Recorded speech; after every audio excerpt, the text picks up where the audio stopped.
안녕하세요, 상상인 여러분. 상담학자 세상의 상상입니다. 오늘은 여러분들에게 MBTI 검사에 대해서 한번 말씀드리고자 합니다. 실제로 제가 상담을 하게 되면서도 많은 학생들이 상담실에 찾아와서 이 MBTI 검사를 한번 해보고 싶어 하고 그 검사 결과를 듣고 싶어 합니다. 그런데 저는 이 MBTI 검사를 다 믿지 말라고 말씀드리고 싶습니다. 조금 더 심층적으로 볼 필요가 있다는 것입니다. 우선 MBTI가 어떻게 만들어졌냐 하면요, MBTI는 이 M, B가 있는데 마이어스와 브릭스라는 모녀의 이름을 따서 만들어진 검사라는 것입니다. 즉 마이어스와 브릭스라는 모녀가 융의 심리 유형론을 가져와서 이 MBTI라는 검사를 만들었습니다. 융이라는 사람은 우리의 어떤 에너지의 방향 혹은 우리가 세상을 인식하는 어떤 방식, 우리가 그 인식한 정보들을 토대로 판단하는 방식들이 개인에 따라서 선천적으로 좀 타고나는 방향성이 있다고 이야기를 했습니다.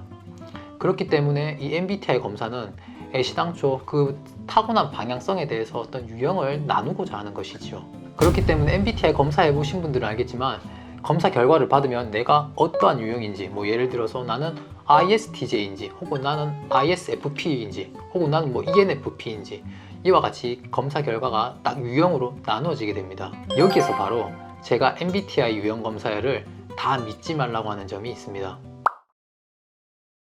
이 유형 결과를 내가 딱 받게 되면 나는 마치 그런 사람인 것처럼 여러분들이 생각을 하게 되는데요. 이 부분은 사실 맞는 부분도 있지만 아닌 부분도 있다는 것을 우리는 좀처럼 생각하지를 못합니다. 예를 한번 들어보도록 하겠습니다. 저 같은 경우는 MBTI 유형 검사를 하게 되면 ISTJ형으로 나오는데요. 이게 세상의 소금형, 아주 믿음직한 사람, 이런 식으로 보통 많이 묘사가 됩니다. 그리고 이 유형에 있는 사람들을 어떤 핵심 키워드 하나로 묘사를 하면 책임감이라는 단어로 묘사가 되는데요.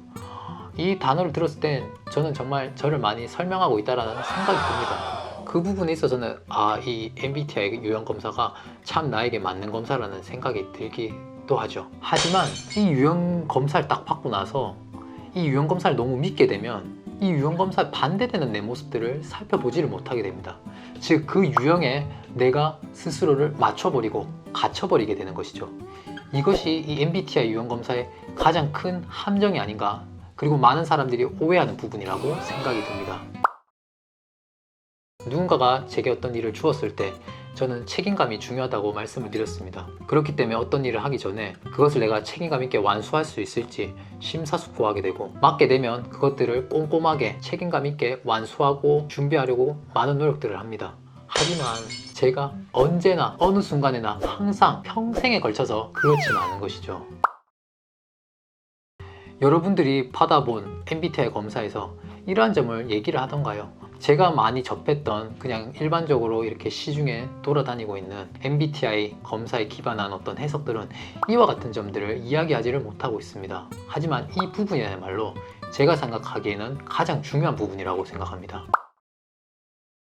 융은 개성화라는 단계를 통해서 우리가 성숙해가고, 그리고 성숙하기 위해서는 이 양극단에 있는 모든 속성들을 다 연습할 수 있어야 되고 다 하나로 통합할 수 있어야 된다고 얘기를 했습니다.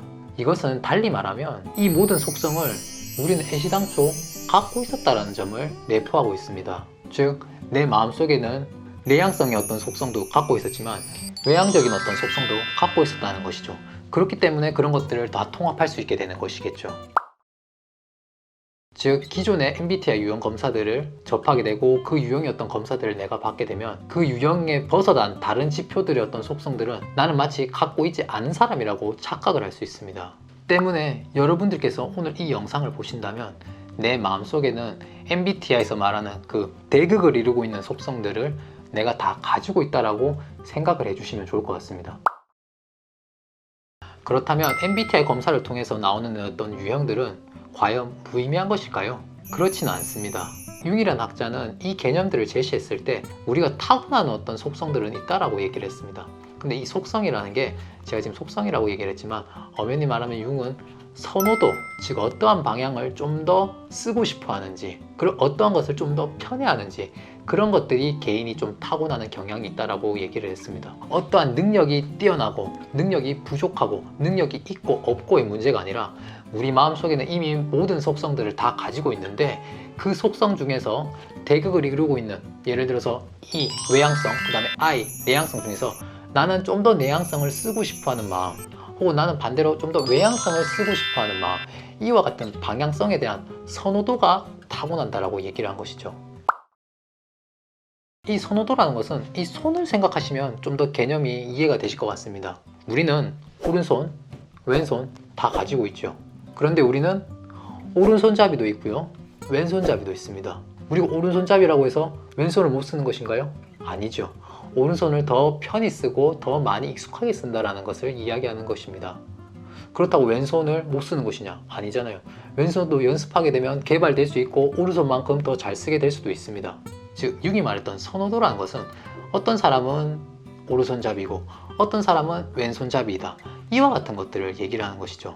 그렇지만 우리가 오른손잡이인 사람이 왼손을 부단히 또 연습하고 연습해서 양손잡이가 될 수 있는 것처럼 우리는 개성화라는, 그리고 성숙하는 단계, 그런 어떤 노력들을 통해서 평생에 걸쳐서 모든 속성들을 능수능란하게 활용할 수 있는 사람이 이미 될 수 있는 잠재성이 있습니다. 이것이 MBTI 검사에서 때까지 얘기해주지 못한 숨겨진 MBTI 검사의 진실이라고 저는 생각이 듭니다. 정리를 한번 해보도록 할게요. 이 MBTI 검사에 대해서 제대로 해석을 받지 못한 분들은 자신이 받은 어떤 검사 결과, 그 검사 결과에 따른 어떤 유형, 저 같은 경우에는 ISTJ인데 이 ISTJ에 대한 속성만을 생각하게 될 수가 있습니다. 즉 그 유형에 갇혀버리고 다른 가능성들, 나의 다른 모습들을 생각하지 못하게 되는 것이죠.